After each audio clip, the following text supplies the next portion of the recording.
ഇപ്പോൾ business income ഉള്ളവർക്ക് അല്ലെങ്കിൽ പ്രൊഫഷണൽ ഇൻകം ഉള്ളവർക്ക് നോട്ടീസ് വരാതിരിക്കാനായിട്ടുള്ള നമ്മൾ എന്തൊക്കെയാണ് ശ്രദ്ധിക്കണം, അല്ലെങ്കിൽ കോമൺ ആയിട്ടുള്ള റീസൺസ് എന്താണ് ഈ നോട്ടീസ് വരാനായിട്ടുള്ള? ഇൻകം ടാക്സ് നോട്ടീസ് വരാനുള്ള കോമൺ ആയിട്ടുള്ള റീസൺ എന്ന് പറയുന്നത് ഒരെണ്ണം എന്ന് പറയുന്നത് നമ്മൾ നേരത്തെ പറഞ്ഞ പോലെ 10 lakhs കൂടുതൽ ക്യാഷ് വിഡ്രോവൽ അല്ലെങ്കിൽ ക്യാഷ് ഡെപ്പോസിറ്റ് ഉണ്ട്. അതാണ് വളരെ കോമൺ ആയിട്ടുള്ള റീസൺ. പിന്നെ ഒരാൾക്ക് ഒരു ഡെപ്പോസിറ്റ് ഉണ്ട്, അതായത് ഫിക്സഡ് ഡെപ്പോസിറ്റോ അതുപോലെ തന്നെ നമ്മുടെ FD അങ്ങനെയൊക്കെയുള്ള ഡെപ്പോസിറ്റ്സുകളുണ്ട്. അത് 10 lakhs ഡെപ്പോസിറ്റ് ഉണ്ടായിരിക്കും. അങ്ങനെയാണെന്നുണ്ടെങ്കിൽ അവിടെ നോട്ടീസ് വരാനുള്ള സാധ്യതയുണ്ട്.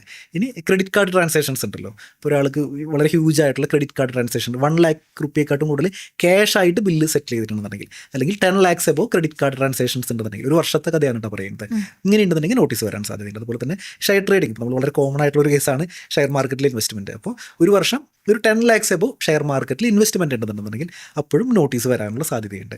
പിന്നെ ഇപ്പോൾ നമ്മൾ ഒരു പ്രോപ്പർട്ടിക്കായിട്ട് ബന്ധപ്പെട്ടിട്ട് നമ്മളൊരു ഡീൽ നടത്തിയെന്ന് വിചാരിക്കും, ഒരു പ്രോപ്പർട്ടി ട്രാൻസാക്ഷൻ നടത്തിയിട്ടുണ്ട്, അതിൻ്റെ വാല്യൂ 30 lakhs ആണെന്നുണ്ടെങ്കിൽ അപ്പോഴും നോട്ടീസ് വരാനുള്ള ചാൻസ്. ഈ നോട്ടീസൊക്കെ വരുന്നത് ഇതൊക്കെയാണ് വളരെ കോമൺലി വരുന്നത്. ഈ നോട്ടീസൊക്കെ വരുന്നതിൻ്റെ റീസൺ എന്ന് പറഞ്ഞാൽ നമ്മൾ ഇൻകം ടാക്സ് റിട്ടേൺ ഫയൽ ചെയ്തില്ലെങ്കിൽ എന്ത് ചെയ്യുള്ളൂ, ഈ നോട്ടീസ് വരുള്ളൂ. അതല്ലാന്നുണ്ടെങ്കിൽ നമ്മൾ ഇൻകം ടാക്സ് റിട്ടേൺ ഫയൽ ചെയ്തു, പക്ഷേ ഈ ട്രാൻസാക്ഷൻ നമ്മൾ എന്ത് ചെയ്തിട്ടുണ്ടോ, വിട്ടു പോയിട്ടുണ്ട്. ഫോർ എക്സാമ്പിൾ ഇപ്പോൾ നമ്മൾ ഒരാളൊരു പ്രോപ്പർട്ടി വിറ്റു, 50 ലക്ഷം രൂപയ്ക്ക് വിറ്റു എന്ന് വിചാരിക്കും, അല്ലെങ്കിൽ 45 ലക്ഷം രൂപയ്ക്ക് 50 ലക്ഷം രൂപയ്ക്ക് വിറ്റു. അപ്പോൾ ഈ കേസിൽ ഇദ്ദേഹം റിട്ടേൺ ഒക്കെ ഫയൽ ചെയ്തു, പക്ഷേ വിറ്റ് കഴിഞ്ഞാൽ നാച്ചുറലി ഇവിടെ ഒരു ക്യാപിറ്റൽ ഗെയിൻ വരാൻ സാധ്യതയുണ്ടല്ലോ.